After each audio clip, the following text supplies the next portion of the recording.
নানা রকম জল্পনা কল্পনার পর বাজেটকে কেন্দ্র করে মার্কেটে ক্যাপিটাল গেইনের উপর ট্যাক্স আরোপ করা হবে কি হবে না এই বিষয় নিয়ে যে জটিলতা, ক্রাইসিস কিংবা অ্যাম্বিগুইটি সৃষ্টি হয়েছিল, এটি এখন স্ট্রেটেন আউট হয়ে গেছে এবং দিন শেষে মার্কেট ঘুরে দাঁড়ালো। গত এক মাস ধরে এই বিষয়টিকে কেন্দ্র করে মার্কেটে কিন্তু চরম অস্থিরতা ছিল এবং বিনিয়োগকারীদের মধ্যে প্রচণ্ড রকমের ডিপ্রেশন কিংবা ফ্রাস্ট্রেশন ছিল।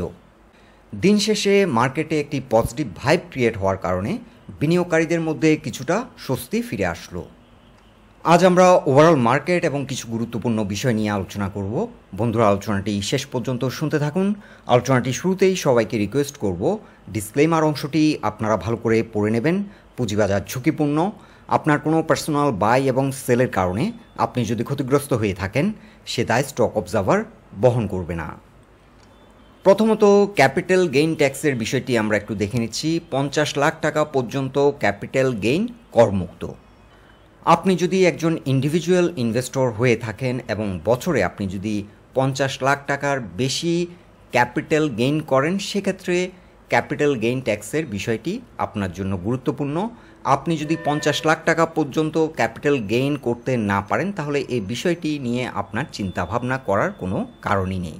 গত 4-5 বছর ধরে বাংলাদেশের ক্যাপিটাল মার্কেটের যে অবস্থা, এখানে 90 থেকে 95% রিটেল ইনভেস্টর বর্তমানে লসে আছেন।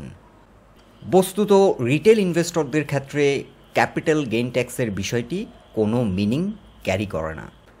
এছাড়া আপনি যদি একজন বড় মাপের ইন্ডিভিজুয়াল ইনভেস্টর হয়ে থাকেন এবং বছর শেষে আপনি যদি 50 লাখ টাকার বেশি ক্যাপিটাল গেইন করতে পারেন, সেক্ষেত্রে ক্যাপিটাল গেইনের উপর 15% ট্যাক্স দেওয়া আপনার জন্য খুব বার্ডেন হবে না।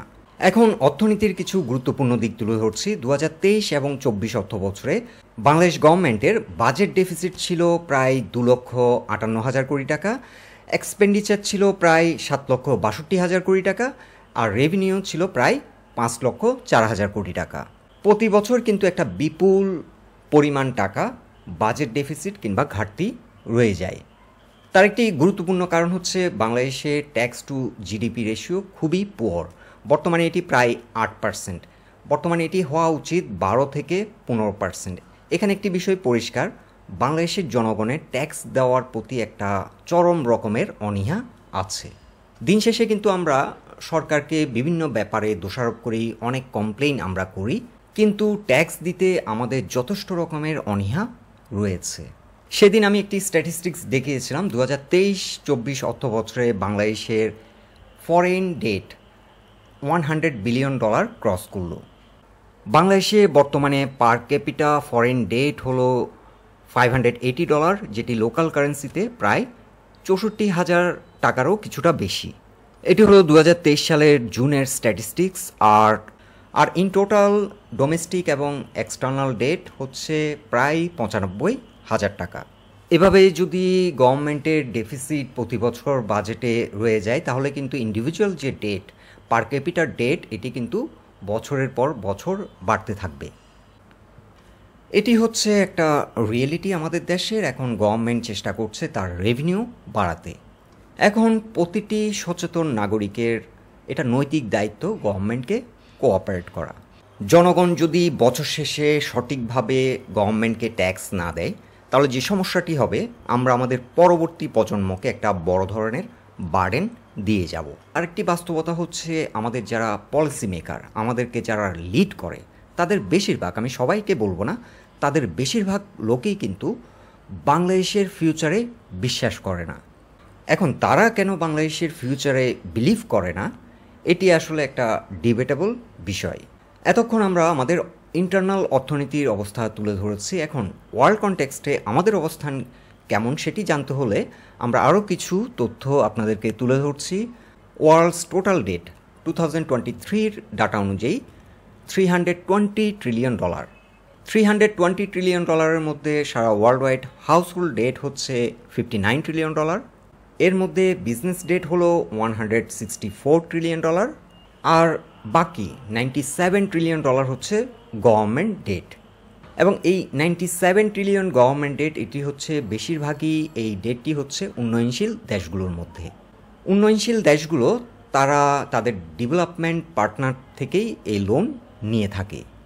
2023 সালের একটি স্ট্যাটিস্টিক্স অনুযায়ী সারা পৃথিবীতে এখন প্রতি 3টা দেশের মধ্যে একটি দেশ তারা ওয়েলফেয়ারের চেয়েও কিন্তু তাদের এই যে লোন তারা নিয়ে থাকে তার ইন্টারেস্টের পিছনেই বেশি টাকা খরচ করে থাকে। টোটাল ইন্টারেস্ট ইন 2023 ছিল $847 বিলিয়ন।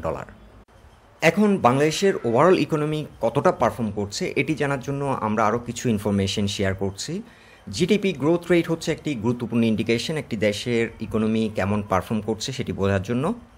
এখানে একটি বিষয় লক্ষণীয়, 2021 সাল থেকে বর্তমানে দুইটি যুদ্ধ চলমান, মাল্টিপল কনফ্লিক্টস রয়েছে। এছাড়া 2021 সাল থেকে আমরা বিভিন্ন রকম সাপ্লাই চেনের ডিসরাপশন ফেস করেছি, হাই ইনফ্লেশন, সমগ্র পৃথিবী জুড়ে কনজিউমার স্পেন্ডিং, কনজিউমার পারচেস পাওয়ার অ্যাটলিস্ট 30% ডিক্লাইন করেছে। নানা রকম জটিলতা এবং প্রতিবন্ধকতা থাকা সত্ত্বেও 2021 সালে বাংলাদেশের জিডিপির গ্রোথ রেট প্রায় 7%, 2022 সালেও প্রায় 7% এবং 2023 সালে 6% গ্রোথ হয়েছে। আরেকটি গুরুত্বপূর্ণ ইনফরমেশন শেয়ার করছি, debt to GDP ratio in Asia Pacific region. বাংলাদেশের অবস্থান হচ্ছে 26.9, whereas ইন্ডিয়া হচ্ছে 52.3, পাকিস্তান 53.8, জাপান 240.7, চায়না 62.4। এখানে বাংলাদেশের র্যাঙ্ক হচ্ছে 23। সো বাংলাদেশ কিন্তু অনেক বেটার পজিশনে আছে কম্পারেটিভলি। এই তথ্যগুলো আমি এ কারণেই দেখাচ্ছি যে বাংলাদেশের অবস্থান কিন্তু সারা ওয়ার্ল্ডের যে কনটেক্সট সেই কনটেক্সটের সাথে যদি আমরা কম্পেয়ার করি এখনও কিন্তু অনেক বেটার। এছাড়া এই যে ওয়ার্ল্ড ডেট, টোটাল ডেট, এটাকে যদি টোটাল জনগোষ্ঠী দিয়ে ডিভাইড করি তাহলে প্রতি পার্সনের এখন ডেট হচ্ছে $39,000। সো ওয়ার্ল্ড কনটেক্সটে যদি আমরা আমাদের দেশের ইকোনমিকে কম্পেয়ার করি আমাদের দেশ কিন্তু এখনও যথেষ্ট ভালো পজিশনে আছে। গতদিন যখন আমি এই স্ট্যাটিস্টিক্সটা আপনাদেরকে তুলে ধরেছিলাম $100 বিলিয়ন, অনেকেই হয়তো এটাকে নেগেটিভ ভাবে প্রজেক্ট করছেন, কিন্তু দেখুন গভর্নমেন্ট যদি ইন্টারনাল সোর্স থেকে বেশি পরিমাণ টাকা নেয় এখানে দুটো সমস্যা। একটি হচ্ছে ডোমেস্টিক যে উন্নয়ন কর্মকাণ্ডগুলো আছে সেগুলো ব্যাহত হতে পারে, ব্যাংকের লিকুইডিটি ক্রাইসিস সৃষ্টি হতে পারে এবং ব্যাংক হয়তো বিজনেসম্যানদেরকে সঠিক সময় লোনগুলো প্রোভাইড করতে পারবে না। আর গভর্নমেন্ট যদি অতিরিক্ত মানি প্রিন্ট করে সেক্ষেত্রে বর্তমানে আমাদের কিন্তু ইনফ্লেশন একটা বড় সমস্যা, ইনফ্লেশন কিন্তু আরও ইন্টেন্সিফাই হবে। এই দুটো হলো মেজর প্রবলেম। আরও একটি সমস্যা রয়েছে, সেটি হচ্ছে ডেভেলপমেন্ট পার্টনারদের কাছ থেকে হয়তো গভর্নমেন্ট 4 থেকে 6% ইন্টারেস্টে এই টাকাগুলো হয়তো লোন নিচ্ছে, কিন্তু ইন্টারনাল সোর্স থেকে গভর্নমেন্ট যদি লোন নেয় সেক্ষেত্রে 10 থেকে 12% পর্যন্ত গভর্নমেন্টকে ইন্টারেস্ট পে করতে হচ্ছে। আমি এই ডাটাগুলো এই কারণেই তুলে ধরছি, কারণ হচ্ছে আমাদের দেশের লোকজনের একটি সমস্যা হচ্ছে তারা অর্ধেক সত্য কথা বলতে পছন্দ করে। আমি আমার আলোচনায় সুগার কোটিং করা পছন্দ করি না, আমি স্ট্রেট ফরওয়ার্ড কথা বলি। এ কারণে আমাকে হয়তো অনেকে পছন্দ করেন, অনেকে পছন্দ করেন না। এখন মার্কেট প্রসঙ্গে বলতে গেলে আমরা অলরেডি আপনাদেরকে বিভিন্ন সময় আপডেট দিয়েছি। লাস্ট টাইম আমরা যে আপডেটটি দিয়েছিলাম সেখানে জানিয়েছিলাম মার্কেট কারেকশন অলমোস্ট ওভার, আর যদি 5% কারেকশন হয়ও এটা নিয়ে আমরা ওরিড না। বরঞ্চ আমরা এটিও জানিয়েছিলাম আপনাদেরকে যে বর্তমানে পোর্টফোলিওকে রিশাফেল করার একটা ভালো সময় যাচ্ছে। এখন দুটো বিষয় নিয়ে আমি কথা বলবো। প্রথমটি হলো মার্কেট নিয়ে গত কয়েক মাস ধরে আমরা একের পর এক দুঃসংবাদ কিংবা ইকোনমিক্যালি অনেক সেন্সিটিভ নিউজ পেয়েছি এবং সেটার রিফ্লেকশনও মার্কেটে হয়েছে এবং একটি আলোচনায় আমি বলেছিলাম মার্কেট ওভার রিঅ্যাক্ট করছে। এখন মার্কেটে যত রকম খারাপ নিউজ ছিল সবগুলোই কেটে গেছে। আমরা পার্সোনালি মনে করছি এখান থেকে মার্কেট রান করবে। এখন আরেকটি গুরুত্বপূর্ণ বিষয় আমি তুলে ধরব।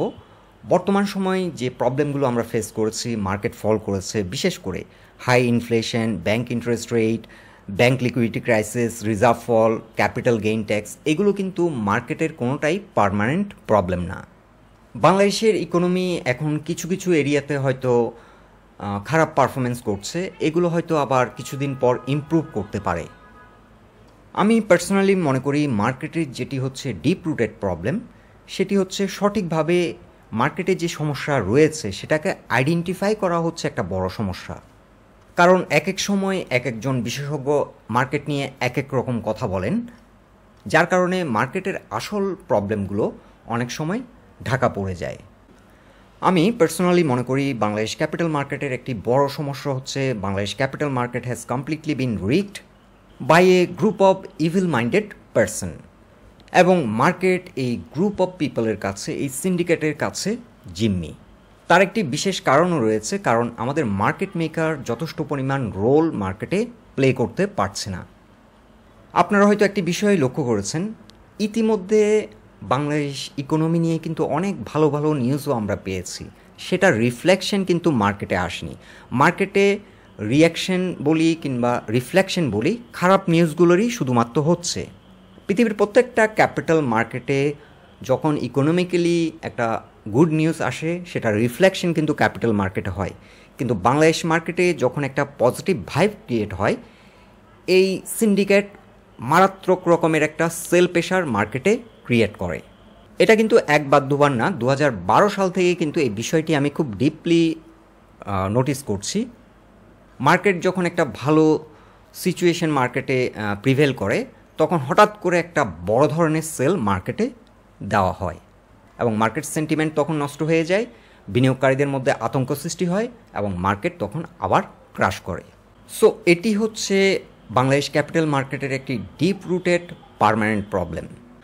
সঠিকভাবে এটাকে যদি অ্যানালাইসিস করা হয়, ডাটা কিন্তু কখনো মিথ্যে কথা বলে না। এই বিষয়টি আমি গুরুত্বের সাথে পয়েন্ট আউট করছি, কারণ এই বিষয়টিকে যদি সর্ট আউট করা না হয়, তাহলে ক্যাপিটাল মার্কেটের যে ন্যাচারাল ফ্লো, তার যে গতিধারা, এটি কিন্তু টাইম অ্যান্ড এগেইন ডিসরাপ্টেড হবে।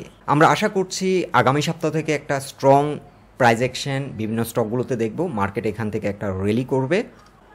আরেকটি বিষয় হচ্ছে আমরা গুরুত্ব সহকারে পয়েন্ট আউট করছি, সেটি হলো বাংলাদেশ ক্যাপিটাল মার্কেটের ইন্ডেক্স যদি 5000 থেকে 7 কিংবা 8000-এর ঘরে থাকে, তাহলেও কিন্তু আমরা বাংলাদেশ ক্যাপিটাল মার্কেটকে একটি সুষ্ঠু স্বাভাবিক ক্যাপিটাল মার্কেট বলতে পারবো না। বাংলাদেশ ক্যাপিটাল মার্কেটের মিনিমাম ইন্ডেক্স হওয়া উচিত এখন 12,000। যথেষ্ট পরিমাণ আন্ডার রেটে এখন বর্তমান মার্কেট। বন্ধুরা, এটাই ছিল আজকের বক্তব্য। আলোচনাটি যদি আপনাদের ভালো লেগে থাকে, অবশ্যই পোস্টটিকে লাইক দিন, আর আমাদের সাথে থাকার জন্য আপনাদের অসংখ্য ধন্যবাদ।